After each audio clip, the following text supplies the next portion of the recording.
Go ahead, Councilman. Sure, go ahead, Councilman Gustafson. Thank you, Mayor. I'd like to shed a little bit of light on this as well, because I was on the council along with those gentlemen that are up there at the time this took place. And I think some of the issues have come up, concern about, the last concern that was brought up by Bo Smith was a major concern of not just in Mesquite, but of all the cities in Nevada were concerned about money being taken from their funds, and certainly that was given some consideration. Aside from all that, yes, it's an unfortunate situation, but it is not quite as unfortunate as it's been made out to. So let me just give you one little bit of information that will explain what I'm talking about. When we develop an area, we build 2 lanes of the road. The people who build on the property, depending on which side of the road they're on, are responsible for 1 lane and the sidewalks and curb and gutter. So regardless of whether we lent the money for them to build those 2 lanes or we didn't lend the money to build the 2 lanes, we would have been building 2 lanes. So it's not like we have lost all that money. We still have the assets, that entire road that certainly has the value of almost of what we're talking about.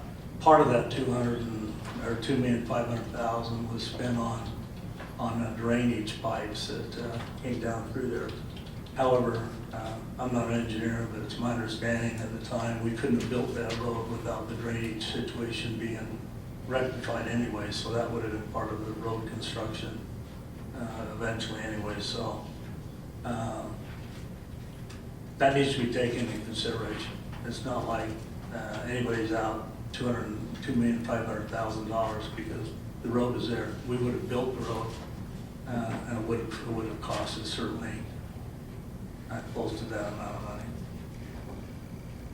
Thank you. Thank you, Councilman. Any other questions or comments from council? Councilman Withelder? Thank you, Mayor. Wayne, for the benefit of all, could you please identify who spoke on the audio tape? Who was? Ms. Hunt, can you identify? Go ahead, Ms. Hunt. Thank you, Mayor, Council. That was the bond counsel for the city that was asked to speak. I don't have his name right offhand, but he was asked to work on the SID for the city and to speak to the council about it, the proposed SID. And so that's who was advising them. Thank you. Thank you, Councilman. Any further questions or comments from council? Councilman Haven. Well, I appreciate Councilman Gustafson's comments, but I think that we need to clarify that anytime I've dealt with construction lending, usually that's tied to land. If you look at the documents, as I said earlier, it was tied to land. We were aware that we were in first position. I just want to go on record and state that and we talked about people seeing financial statements and level of assurances because of financial statements. I want to go on record, and so staff understands and the public understands my position on things like this. If somebody's going to come in and ask for public money, your money, they're going to show you the financial statements. I think it's fair. If they want to ask for your money, you have the right to see it. There was so many red flags with this whole project from basically day one, the very beginning when we had council people signing confidentiality agreements, and this thing was wired from day one. Before it was ever, I mean, we had appraisals that said it was worth X as is. There was people that stood up and pleaded with the council to zone it first and then sell it so we could put more money in the hands of citizens, but we denied that. We didn't do that. I just want to make it clear that if developers want to come in and ask for your money, Craig Hafen is going to demand that they show you their financial statements. I think it's only fair. I think it's only right.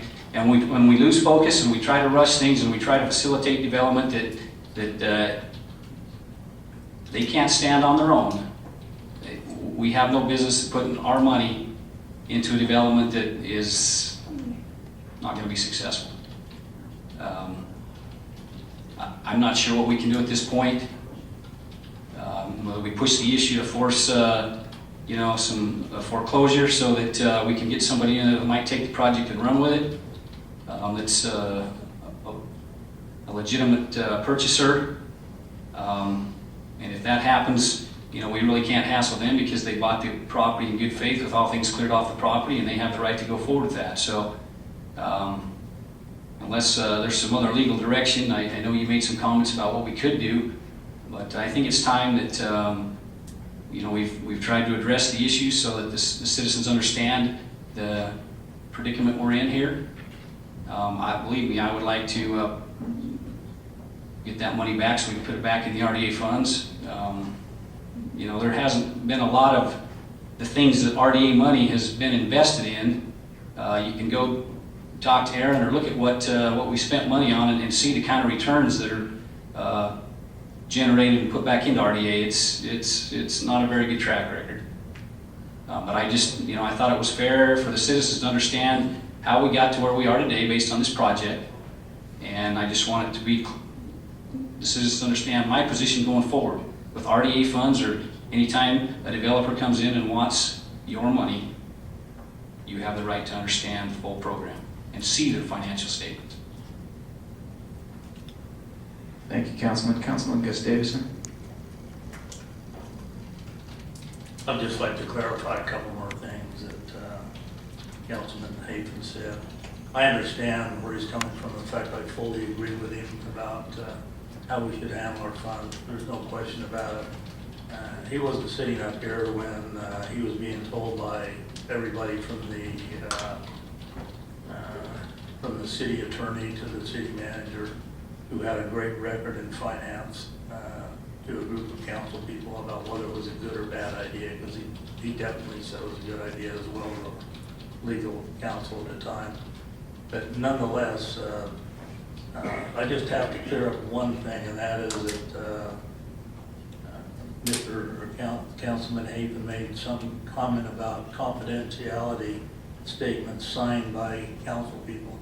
This council person was on the council. I never signed any such form. And what he is referring to actually probably did happen, but it did not even happen during this administration he's talking about.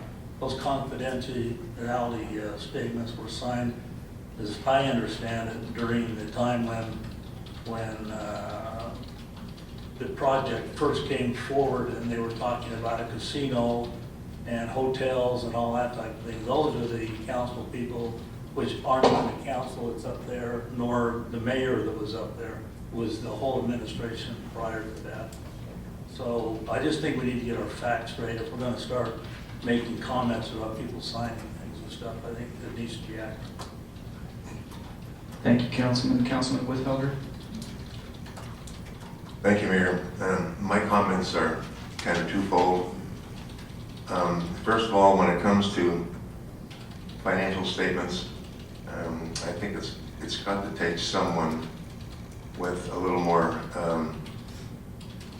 financial background, and, well, more than one person actually. It's got to take a committee of review to analyze a complex financial statement such as what was proposed in that project. I believe what they were talking about from beginning to end with the whole Solstice project, including the motor coach, was something like $250 million. And I don't know, I wasn't on council then, I don't recall that number to be exact, but it was substantial. So if those financial statements, and this is not the first time that's happened, if they weren't analyzed by competent people who are financial analysts in their own right, or CPAs or whatever, then the whole matter is not being pursued properly. That's the first thing off my chest. And to address Mr. Haven's comment about foreclosure, I made a comment at a prior meeting that I didn't think foreclosure was probably a good idea, because we're going to still wind up in third place and probably wind up with nothing. And I called to that tenant today. I don't believe foreclosure is a good idea. So my comment. Councilman. Councilman Hafen? Just for clarification, I did not use names. Carl is right, that was previous to the previous. I chose not to use names, but I will clarify that. Once again, I hope we learn our lesson. You note that a lot of these things were tied into future projects, and it just seems that the bigger the story, you know, it referenced Desert Falls, it referenced that project, we had to get the road built. I mean, we have to slow down and not rush things because of fear that this is going to happen or that's going to happen.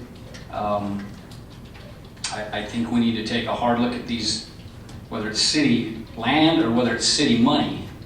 Citizens have a right to fully be informed and disclosed of all the parameters and the risks, the costs associated with their funds. Thank you, Councilman. Councilman Littman? Am I on? Yeah. I just heard mention of 3 different developments in this discussion that took place on DVD. Mestec, Solstice, Desert Falls, all 3 fiascos. And we do have a road, but I find it as a road to nowhere. So I think we need to extricate ourselves from this situation with the least possible cost to the city. And I agree with Councilman Withelder that foreclosure will put us in a nowhere position anyway, and we'll go through all that expense of the procedure. Thank you, Councilman.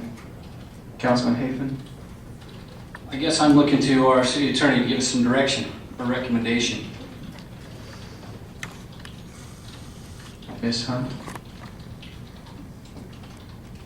I guess at this point, I'm kind of at a loss as to what to advise the council, because as Councilmember Withelder and Littman have both spoken, if the city chooses to foreclose, we're in 3rd place. Therefore, the number 1 is going to foreclose and wipe the city's loan out.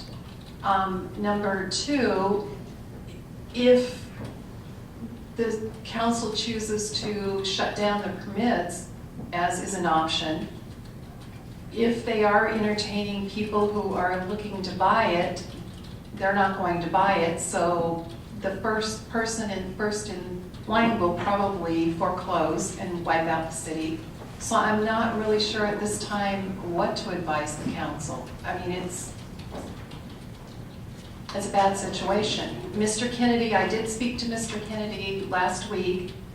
He informed me that there isn't any money at this time, but the lien has been lifted off the land and they're hoping to make some sales, which the city would receive a portion of those. That's the only information I have, but to advise the council as to what to do, I'm at a loss.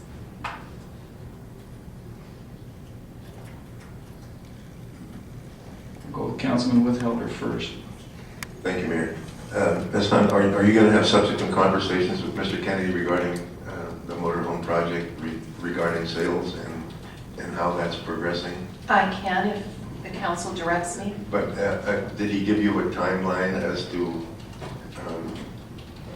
what his considerations are as far as legally putting them on the market or whatever? He said now that the lien has been lifted, they are going to start, and he's hoping with spring coming that they will be able to get some sold.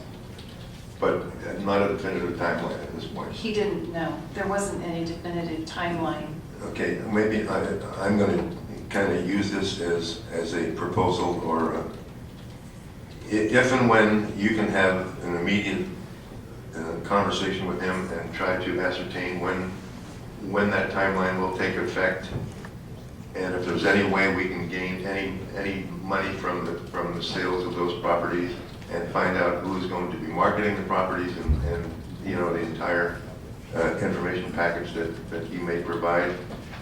And if we can do that in a timely fashion, maybe we can bring this back in another 2 weeks. I hate like the devil to drag it on, but if we don't have all the information, I think we're spinning our wheels.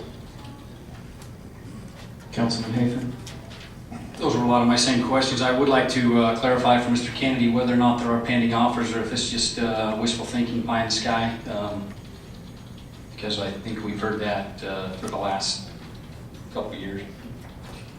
I would have to concur a little bit with Councilman Hafen there. We've heard for the last 18 months about possible sales and next spring and so on and so forth. I really think it's time that we get some dates certain here and hold some feet to the fire. We really need to move forward on this thing. If we're going to do it, let's do it.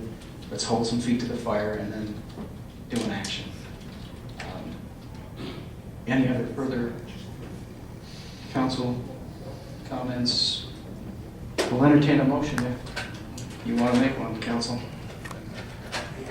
Councilman Hafen? Well, I think Gino somewhat made a motion. If he wants to stand by that, I would second that.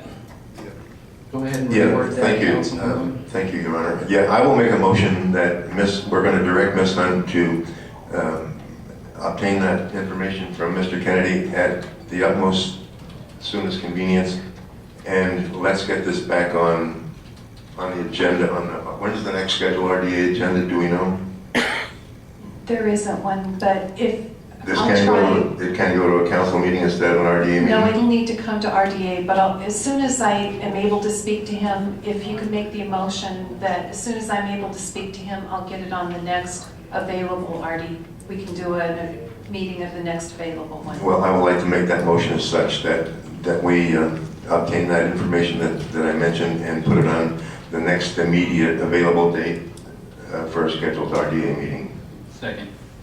Okay, we have a motion and a second. Since we went through that, is there any discussion on that motion? Just want to make sure we're all pretty clear on it. Okay, we'll call for the vote. That motion does carry. Thank you.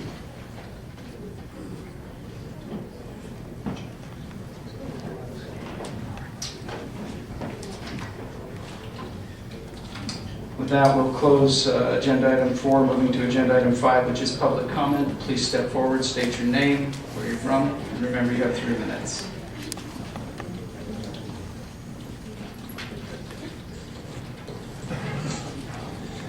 Bob Shively in Mesquite, 13 years here.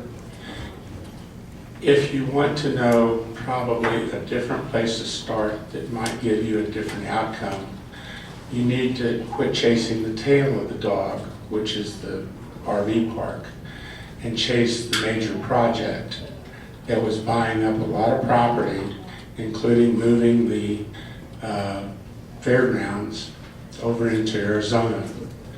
And I think that you'll find, when you dig, you'll find out that there were various pieces of property that were sold without maybe going through all of the regulations of council.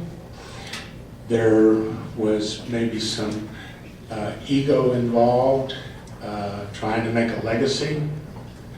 And there was also that situation which you mentioned, where that the way that the land was evaluated was not allowed to be changed before the sale. Now, all of these things are dead horses in a way. You've inherited a lousy situation. The previous administration had inherited a lousy situation. The previous to that administration had a lot of dealings in a growth period that was unparalleled in this country. And in the process, had they taken their time, they would have probably made less errors.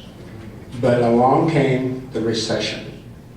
And the recession, trying to scramble backwards to bad situations about the land and the other things, will get you closer to the truth than chasing the dangling participle, which is the RV park, where that you got a road and you got half and half and all that. Also, if you go back to the city manager of where you lost your position, there's ground clutter that says that there were things discussed that we were not losing first position. And that was what was being told by some outside sources and some people right here in this room. And it was chosen to overlook that. So my suggestion, if you really wanted a suggestion, is go back and analyze each of the pieces of properties that were sold prior to getting rid of the casino and all these other things, and go back to the basics and see how we got into this problem during good times and why it's damn near impossible for this administration or the previous administration to dig out of this hole until this recession starts turning around. And probably your objectives should be in line with making the recession happen in Mesquite and not doing anything to stop it.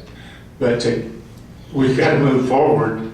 But there was some real property issues that I think you all should really look at, because that may give you more of the answers than any of the legal stuff. Okay? Thank you.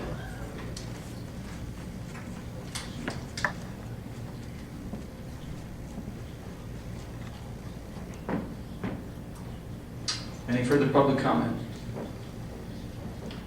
Seeing none, we'll close public comment and adjourn our RDA meeting and